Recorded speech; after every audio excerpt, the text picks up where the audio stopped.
Bro investment பிளாட்ஃபார்ம்லாம் சொல்றேன். அதுல money invest பண்ணா எவ்வளவு நாள்ல டபுள் ஆகும் நீங்க சொல்றீங்களா?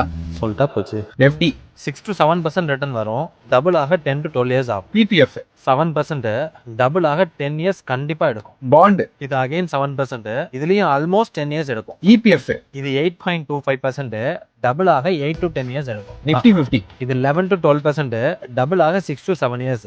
கோல்டு இது 11 to 12% டபுள் ஆக 6 இயர்ஸ் தான். ப்ரோ உங்க மேட்டர் ரியல் எஸ்டேட் என்னடா கேட்கலையான்னு நினைச்சேன். 14 to 15% டபுள் ஆக வெறும் 4-5 வருஷம் தான் கேரண்டியா சொல்லுவேன்.